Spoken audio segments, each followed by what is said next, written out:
Hello everyone, welcome back to my channel. As we have already complete two chapters of our NCERT science book. First chapter is fundamental unit of life and second one is motion.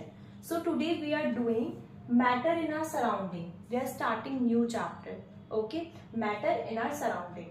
आपके basically science में तीन portion होते हैं, physics, chemistry, bio, लेकिन exam तो एक साथ देते हो ना उसका।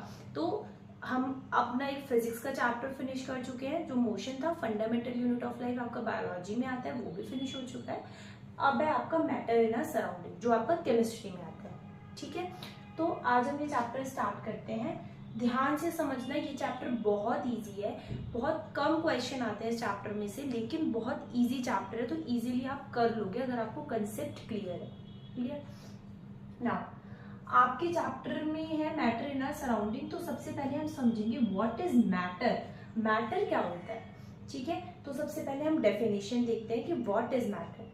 Matter is a substance which have mass and occupy some space and made up of tiny particles. देखो, तीन चीज है, तीन कंडीशन है कि मैटर क्या होता है, तो आपको समझना है कि मैटर वो होता है जिसके पास मास होता है, जो कुछ स्पेस ऑक्यूपाई करता है, और जो टाइनी पार्टिकल से बना होता है। देखो, टाइनी पार्टिकल से बना होता है, ये आप कैसे पता लगाओगे, तो इसलिए आप ये दो कंडीशन ज्यादा मेन रखो। पहला, जिसका कुछ मास होता है, और सेकंड, जिसके पास स्पेस होता है। मैम एग्जाम्पल देके समझाओ, ऐसे समझ नहीं आ रहा। तो एग्जाम्पल आप ले सकते हो चेयर। बच्चा, चेयर का कुछ मास होता है और वो स्पेस ऑक्यूपाई करता है नहीं करता, तो इस वजह से ये मैटर। क्लियर? तो क्वेश्चन ऐसे आता है, आपको कुछ नेम्स देंगे और बोलेंगे इसमें से सेलेक्ट करो कौन मैटर है और कौन नहीं है, तो you have to select that. तो आपको ये दो कंडीशन याद रखनी है कि मैटर वो होता है जिसका कोई मास होता है और जो कोई ऑक्यूपाई करता है स्पेस। अब आप बोलोगे टाइनी पार्टिकल से कैसे बना हुआ है, तो टाइनी पार्टिकल से ये ऐसे बना हुआ है कि चेयर जो होता है, चेयर के अंदर छोटे छोटे पार्टिकल्स होंगे, पार्टिकल से एटम बनता है, एटम से मॉलिक्यूल बनता है। तो ये अभी हम हायर क्लासेस में पढ़ेंगे, आपकी 9th में होगा ये चैप्टर, तो ये तब पढ़ेंगे। तो अभी आप ये याद रखो कि जो चेयर है तो वो लकड़ी से बनी है। सपोज लकड़ी से बनी है, तो लकड़ी पे कोई छोटे छोटे पार्टिकल्स भी होंगे ना, तो इस वजह से। ठीक है, और एग्जाम्पल क्या हो सकता है? टेबल हो सकता है। मैम अब डिफाइन कैसे करेंगे कि ये मैटर है भी या नहीं भी? तो हम ऐसे डिफाइन करेंगे कि सपोज ग्रेविटी है, टाइम है, कोई भी फीलिंग है लाइक सैड, हैप्पी, ये मैटर नहीं होती।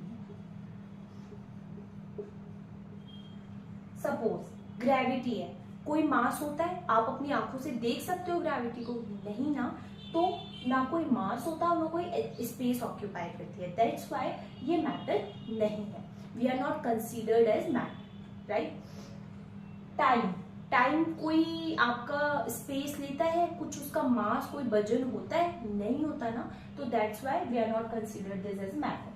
फीलिंग, कोई भी फीलिंग है, आप खुश हो रहे हो, दुख हो रहे हो, लव की फीलिंग है, हेट की फीलिंग है, एंग्री की फीलिंग है, तो ये जितनी भी आपकी फीलिंग है ना, इनका कोई मास होता है और ना ये कोई वेट ऑक्यूपाई करते हैं, that's why we are not considered as a matter. Clear? अब एक इंपॉर्टेंट क्वेश्चन, एयर, क्या एयर मैटर होगी? आप बोलोगे मैम हम तो नहीं देख सकते, मास कहाँ है, स्पेस कहाँ है, तो बच्चा एयर इज मैटर। कैसे? एयर मैटर इसलिए है कि सपोज एयर है, ठीक है, उसमें छोटे छोटे पार्टिकल्स होते हैं। तो सपोज आप परफ्यूम लगा रहे हो या एयर में वो पार्टिकल्स जा रहे हैं और उसे जब स्मेल करते हैं तो आपके पास पार्टिकल्स आ रहे हैं, तो उन पार्टिकल्स का कुछ मास है और वो एक स्पेस ऑक्यूपाई कर रहे हैं, दैट्स व्हाई एयर एक matter. I hope this is clear. I hope कि मैटर क्या होता है ये आपको क्लियर हो गया है। ठीक है, जो भी सब्सटेंस एक मास ऑक्यूपाई करता है या एक स्पेस ऑक्यूपाई करता है उसको हम मैटर बोलते हैं। ठीक है, तो एक क्वेश्चन करते हैं जो आपके एनसीईआरटी के बीच में ब्लू मार्क्स से लाइन से क्वेश्चन होते हैं ना ब्लू कलर से, वो वाले क्वेश्चन में टॉपिक के बाद ही करा रही हूँ। लाइक हमने मैटर किया उसका क्वेश्चन, उसके बाद हम प्रॉपर्टीज करेंगे तो उसका क्वेश्चन, ठीक है। तो आपका क्वेश्चन 1 इसमें बोला है कि आपको सारे नेम्स दिए हैं और इसमें से आपको बताना है कि इसमें से कौन मैटर है और कौन मैटर नहीं है, ठीक है। तो चेयर मैटर है, हो गई, क्योंकि इसका एक मास होता है और एक स्पेस ऑक्यूपाई करती है। सेकंड है एयर।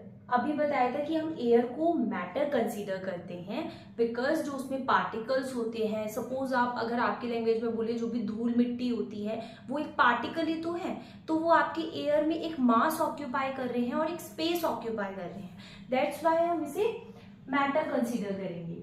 सेकेंड है लव इज अ फीलिंग, तो हम इसको मैटर नहीं बोलेंगे। जो भी फीलिंग्स होती हैं या ग्रेविटी या टाइम, उनको हम मैटर कंसीडर नहीं करते क्योंकि ना उनका कोई मास होता है और ना वो कोई स्पेस ऑक्यूपाई करते हैं, ठीक है। तो लव एक मैटर नहीं है। स्मेल कर रहे हैं ना हम, एयर में तो पार्टिकल होते हैं, हम स्मेल कर रहे हैं तो ये कोई मैटर नहीं है, कोई इसका वेट ना कोई इसका space. Hate is a feeling, that's why we are not consider this as a matter. Now almonds, बादाम तो मैटर होते हैं, ठीक है। थॉट इज अ फीलिंग, तो ये मैटर नहीं है। Cold is a sensation, that's why ये कोल्ड मैटर नहीं है। Cold drink. Smell of perfume को हम मैटर इसीलिए मानेंगे क्योंकि परफ्यूम में भी पार्टिकल्स होती हैं और उनका एक मास होता है और वो एक स्पेस ऑक्यूपाई करते हैं, इसीलिए हम उनको मैटर बोलेंगे। आई होप कि आपको मैटर क्लियर हो गया हो। कोई भी डाउट हो तो कमेंट करके पूछ लेना। इससे नेक्स्ट टॉपिक हम करते हैं कि what is the properties of matter. Clear? तो अब हम करने वाले हैं प्रॉपर्टीज ऑफ मैटर। जो प्रॉपर्टीज ऑफ मैटर टॉपिक है, इस पर हमेशा एक क्वेश्चन आता है कि what is the property of matter, तो कम से कम आपको 5 प्रॉपर्टीज लिखकर आनी है तभी मार्क्स मिलेंगे, ठीक है। तो मैंने 5 प्रॉपर्टी लिख दी हैं, लेकिन मैंने डिटेल में नहीं लिखी है। अगर आपको डिटेल में चाहिए तो आप कमेंट कर देना, मैं आपको सारे नोट्स सेंड कर दूंगी, डिटेल नोट्स, ठीक है। तो हम समझते हैं what is the property of matter. पहला है matter is made up of particle. ये मैंने आपको पहले ही बता दिया था कि जो मैटर होता है वो टाइनी पार्टिकल से बनता है। अब आप बोलोगे मैम अभी कोई एग्जांपल दो, मुझे इसे समझ नहीं आता। फॉर एग्जांपल, एक बीकर में पानी है और उसमें आपको शुगर डालनी है, तो जब पानी में आप शुगर डालोगे और आप उसे स्टिर करोगे, थोड़ा चम्मच से घुमाओगे, तो जितनी भी शुगर है वो ब्रेक डाउन होके पानी के साथ घुल मिल जाएगी। तो इससे हमें पता लगता है कि जो शुगर है वो छोटे छोटे पार्टिकल्स में क्या हो गई है, डिवाइड हो गई है। दैट्स वाई कि जो हमारा मैटर है वो छोटे छोटे पार्टिकल से बना है। जब आप इसे स्टिर करोगे तो बाद में क्या है, आपको कुछ नहीं दिखेगा, नॉर्मल पानी है। चीनी देख सकते हो आफ्टर स्टिर करने के बाद, आप चीनी देख सकते हो पानी में? नहीं ना। तो दैट्स वाई कि जो हमारा मैटर है वो छोटे छोटे पार्टिकल से बना होता है। सेकेंड है how small are these particle. ये पार्टिकल कितने छोटे हैं, हम ये कैसे बताएंगे? तो आपके एनसीईआरटी बुक में एक छोटा सा एक्सपेरिमेंट दिया हुआ है कि सपोज एक टेस्ट ट्यूब लेते हैं, इसमें पानी है, ठीक है, और एक लेते हैं पोटेशियम परमैंगनेट।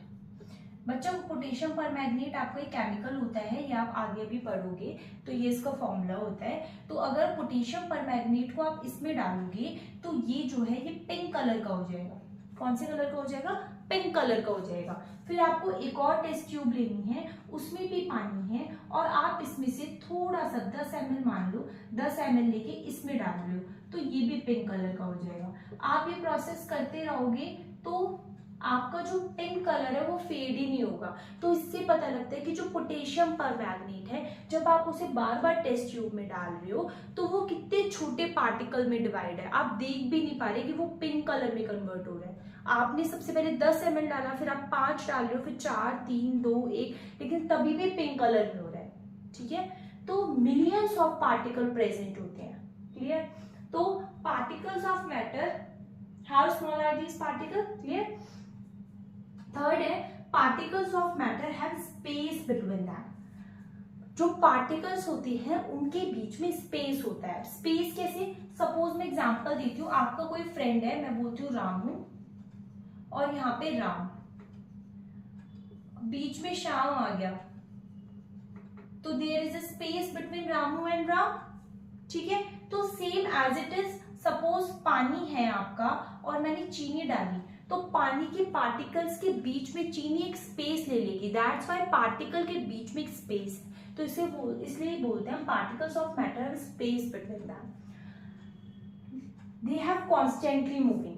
फॉर एग्जाम्पल, जब आपकी मम्मी घर में खाना बनाती हैं तो कभी कभी आप ये नहीं बोलते मम्मी खुशबू आ रही है, काफी अच्छा खाना बना रही हो, क्या बना रही हो, है ना। तो अब वो आपको खुशबू कैसे आ रही है, क्योंकि जो खाने के पार्टिकल्स हैं वो मूव करके आपके पास आ रहे हैं। इसे एक टर्म याद आनी चाहिए, मैं ऑलरेडी पढ़ा चुकी हूँ, डिफ्यूजन। नहीं याद आ रही है तो एक बार वापस वीडियो जाके देखो। डिफ्यूजन क्या होता है, the movement of substances from higher concentration to lower concentration. Like वहां पे किचन में जो खाना बन रहा है, सपोज सूजी का हलवा बन रहा है, तो सूजी के हलवे की वहां पे कॉन्सेंट्रेशन ज्यादा है, लेकिन जो पार्टिकल्स है वो आपके रूम तक आ रहे हैं, तो हायर कॉन्सेंट्रेशन से लोअर कॉन्सेंट्रेशन तक मूव कर रहे हैं पार्टिकल, उसे हम बोलते हैं डिफ्यूजन। तो जितना, ऐसे हम बोलते हैं, जितना ज्यादा टेम्परेचर होगा उतनी ज्यादा काइनेटिक एनर्जी होगी, यानी कि kinetic energy is the movement of the particles, और उतनी ज्यादा डिफ्यूजन होगा, यानी कि उस टर्म को हम क्या बोलते हैं, डिफ्यूजन। समझ में आया। तो कॉन्स्टेंटली मूव कर रहे हैं। Last point, the particles of matter attract each other. For example, 3 आपको मैं एग्जाम्पल देती हूँ कि सॉलिड, लिक्विड, गैस, सपोज बर्फ है, दूसरा जो है वो पानी है, तीसरा जो है वेपर है। लाइक वेपर मैं ऐसा बोल रही हूँ कि पानी उबाल रहे हो तो वेपर नहीं उड़ती है, वाटर वेपर, तो उसे बोलते हैं वाटर वेपर। तो सपोज आपका सॉलिड है, तीसरा आपका दूसरा लिक्विड है, और तीसरा वाटर वेपर है। तो अब सपोज आपसे मैं बोलूं कि इसमें आपको अपना हैंड ऐसे घुमाना है, तो वाटर वेपर में इजीली घुमा लोगे। फिर मैं बोलूंगी लिक्विड में घुमा लोगे, फिर मैं बोलूंगी आइस में, तो आपको थोड़ी सी मुश्किल होगी अपने हाथ को मूव करने में आइस के अंदर। तो there is a force of attraction in the solid state. तो सॉलिड स्टेट में जो फोर्स ऑफ अट्रैक्शन होता है वो थोड़ा ज्यादा होता है। सपोज मैं आपको बोल रही हूँ कि ये पार्टिकल्स है, तो इनमें आपस में फोर्स ऑफ अट्रैक्शन होगी, स्पेस होगा बट एक फोर्स ऑफ अट्रैक्शन होती है। तो सॉलिड में जो होती है फोर्स ऑफ अट्रैक्शन वो बहुत ज्यादा होती है। वो हैंड वाला मैं आपको बोलूं, आपके एनसीईआरटी में गिवन है, अगर आप ऐसे हैंड घुमाओगे सॉलिड में, वो बोलूं बर्फ में घुमाओ तो वो मुश्किल होगी। लिक्विड में आप थोड़ा इजीली, और गैस में बहुत इजीली घुमा लोगे, ठीक है। तो there is a properties of, these are the properties of matter.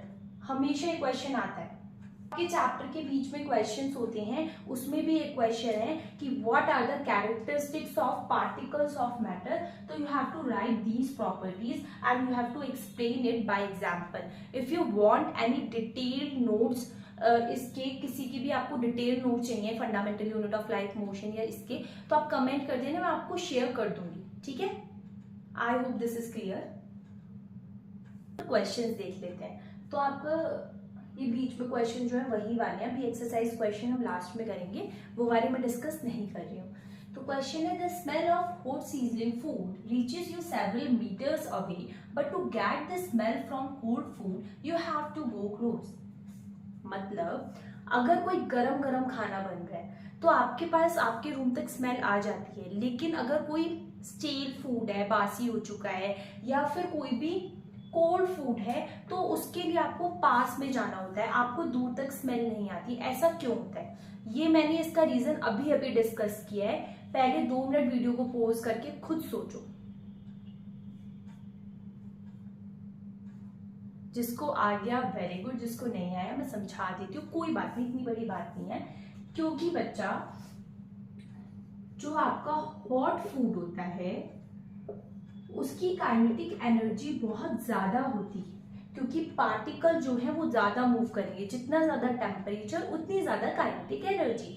Kinetic energy ज्यादा होती है, तो इस वजह से डिफ्यूजन जो होगा पार्टिकल्स का वो ज्यादा होगा, डिफ्यूजन जो होगा पार्टिकल्स का वो ज्यादा होगा। तो दैट्स वाई कि जो पार्टिकल हैं वो ज़्यादा डिस्टेंस ट्रेवल करेंगे। क्या करेंगे बच्चा? ज़्यादा डिस्टेंस ट्रेवल करेंगे। Where on the other hand जो कोल्ड फूड है उसकी काइनेटिक एनर्जी कम होती है, तो डिफ्यूजन भी आपका कम होगा और वो डिस्टेंस भी कम ट्रेवल करेंगे। I hope this is clear. Easy था। सिर्फ काइनेटिक एनर्जी और डिफ्यूजन आपने 2 टर्म यूज करनी है and you will get full marks. Clear? ध्यान से इस क्वेश्चन को देख ले, कुछ भी डाउट हो तो बता देना। नेक्स्ट क्वेश्चन देखते हैं। नाउ जो सेकंड क्वेश्चन है, a diver is able to cut through water in a swimming pool, which property of matter does this observation show? यानी कि डाइवर कौन होता है? जो स्विमिंग पूल में तैराकी बोलते हैं ना उसको। तो स्विमिंग पूल में वो स्विम कर रहे हैं, तो कौन सी प्रॉपर्टी ऑफ मैटर इस सिचुएशन को शो कर रही है? The particle of matter have space between them. सोचो क्यों? Particles of matter have space between that. अब मैंने आपको एक और प्रॉपर्टी बताई थी, the particle of matter attracts each other. अब आप बोलोगे कि पानी में जो पार्टिकल है वो अपने आप को अट्रैक्ट करेंगे, तो फिर डाइवर जो है वो कैसे स्विम कर रहा है? तो बच्चा यही आपको प्रॉपर्टी शो कर रही है कि जो सॉलिड होते हैं उसमें हाई फोर्स ऑफ अट्रैक्शन होती है, ऑन दी अदर हैंड जो लिक्विड होते हैं उनमें थोड़ा कम फोर्स ऑफ अट्रैक्शन होता है, गैस में बिल्कुल कम होता है। तो इसलिए इजीली जो डाइवर है वो स्विम कर पा रहा है, कट कर पा रहा है। समझ आया? The liquid particles have very low force of attraction as compared to solid. ऐसे लिखना होता है as compared to solid. That's why diver forces enough to overcome these forces. मतलब डाइवर इजीली कट कर पाएगा because particle of matter have space between them, क्योंकि जो उनके बीच का अट्रैक्शन है, फोर्स ऑफ अट्रैक्शन है पार्टिकल्स के बीच का, वो इतना स्ट्रॉन्ग नहीं है। क्लियर? अभी अगर मैं सामने चेयर रख दूं तो उसमें फोर्स ऑफ अट्रैक्शन बहुत ज्यादा होता है, तो क्या आप उसे तोड़ सकते हो अपने हाथ से? नहीं। समझ में आया? अगर काफी पुरानी चेयर है तो उसमें क्या होता है कि बहुत कम वीक हो जाती है, तो हम उसे तोड़ भी सकते हैं, लेकिन अगर कोई नई नई चेयर बन गई आप उसे नहीं तोड़ सकते, बिकॉज जो फोर्स ऑफ अट्रैक्शन है वो बहुत ज्यादा है। ठीक है? आज का हमारा टॉपिक इतना ही था। हमें मैटर पढ़ना था और उसमें what is the properties and characteristics of the matter, वो हमारा फिनिश हो चुका है। Thank you so much. Video को लाइक और शेयर करना मत भूलना और चैनल को सब्सक्राइब कर देना। Thank you so much. कोई भी डाउट हो तो प्लीज पूछ लेना। Bye bye.